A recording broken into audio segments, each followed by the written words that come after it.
throughout heaven and earth. I alone am the honored one.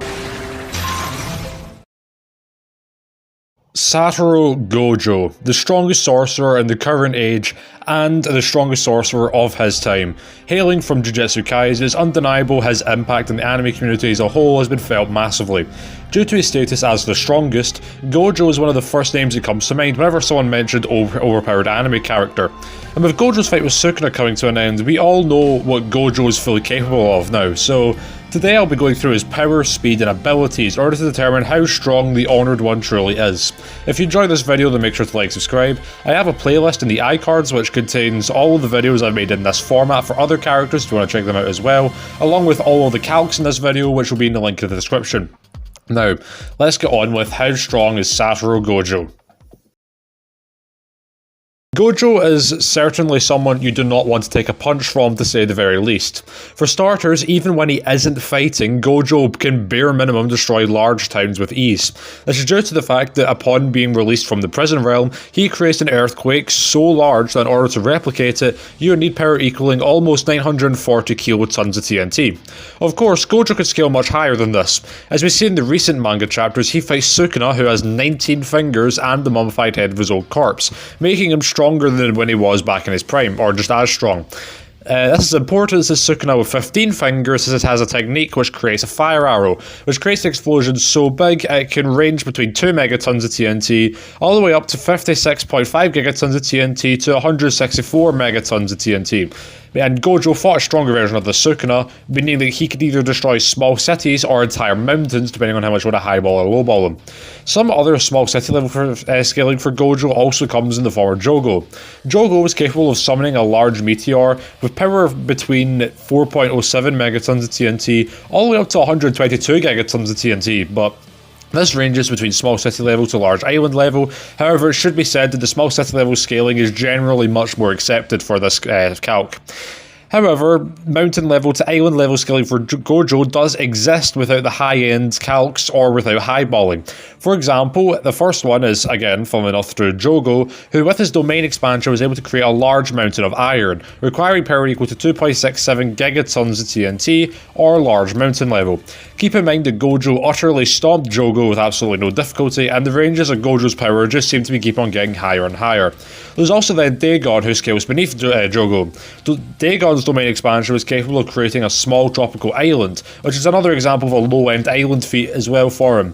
There's also then the scaling you could potentially give Gojo for him to be more island level consistently, just the statement of him being able to power an entire country by himself.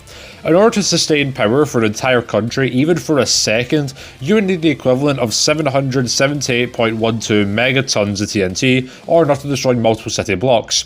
Now, if you highball this and say you could power a big country for an entire year, then this value goes all the way up to 41.65 gigatons of TNT, or island level. However, the statement of him being able to power an entire country could also just mean in the military sense, since Kenjaku also states that in order for a special grade sorcerer to be considered one, you need to be capable of overthrowing an entire country by yourself. Regardless, Gojo could easily stomp out people who are large mountain to island level. As for the upper echelons of Gojo's power, he could realistically be able to destroy the entire planet.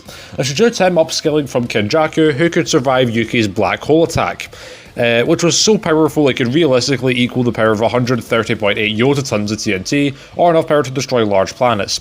That said, however, Gojo can increase his power even further with the Black Flash.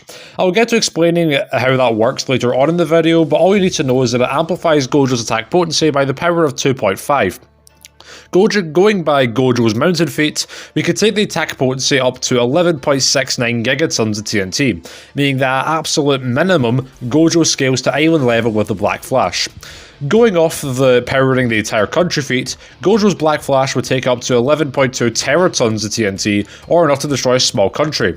With Jogo's Meteor high-end feat with the Black Flash as well, you can take up to 164.84 teratons of TNT, or large country level.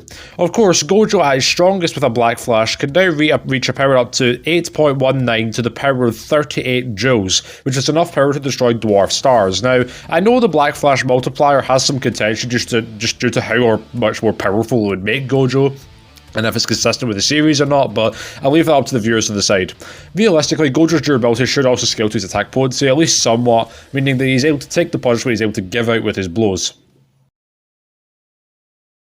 When it comes to how fast Gojo is, he is sadly lacking in comparison to other series, but he's by no means slow at all. For starters, he should massively upscale from the beginning of the series Maki, who could react to a bullet point blank, requiring her to move at 20,000 miles per hour. As I said earlier, he fought a full power Sukuna, which means he should massively upscale from a 2-finger Sukuna, who could easily blitz Megumi, moving at speeds of 38,000 miles per hour. This is mere child's play by comparison to the main feat here, involving one of Gojo's students, Hikari, who is weaker than Gojo. Hikari was able to react to lightning at point blank, meaning he would have to move over 3.6 million miles per hour. Now, I know some say this feat is questionable due to the lightning being a sort of insta-hit attack, but Hikari was able to react to it and have it hit a different part of his body by comparison to where it was going to hit, so he should scale in my eyes. Besides that, Gojo doesn't really have that much. There are some feats you could potentially put him higher than this, but do have some contention. The first argument is of Gojo being able to perceive 3 years of information within a second. This could mean that Gojo is capable of processing things up to this amount of seconds, which I'm not going to try and read out, which would also inherently mean that he could see things moving at that speed. But it doesn't inherently mean he would be able to move at that speed either. It would allow him to perceive things moving at 31% the speed of light, however. He also may potentially scale to his own hollow purple attack, which is stated to be massless. Typically, when things are massless, they move at the speed of light, which would mean that Gojo is relativistic to the speed of light. Another method you could use to get him far higher is the prison realm. Gojo, of course, is sealed within the prison realm and can move around in such a realm, despite the fact that the realm itself doesn't allow time to flow.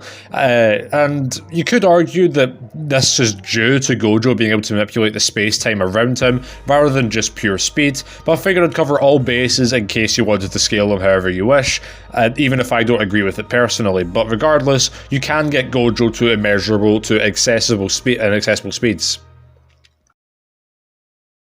Gojo is infamous for having a wealth of abilities. In fact, the list of his abilities and their explanations took up over half of the entire Google Doc that I put together for this.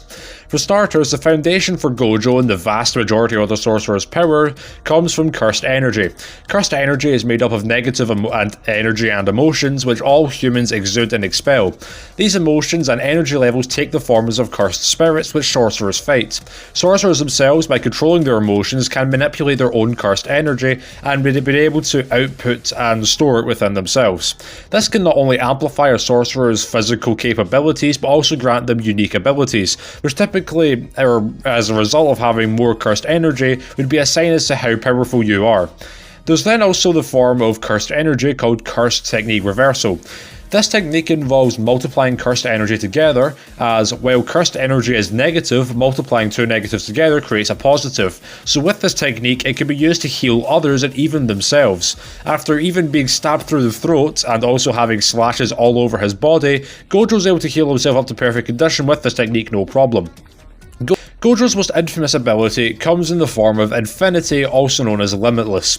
This is Gojo's Curse Technique amplified with Curse Technique Reversal, which, in layman's terms, makes an invisible barrier around Gojo, which makes him impossible to hit with physical attacks.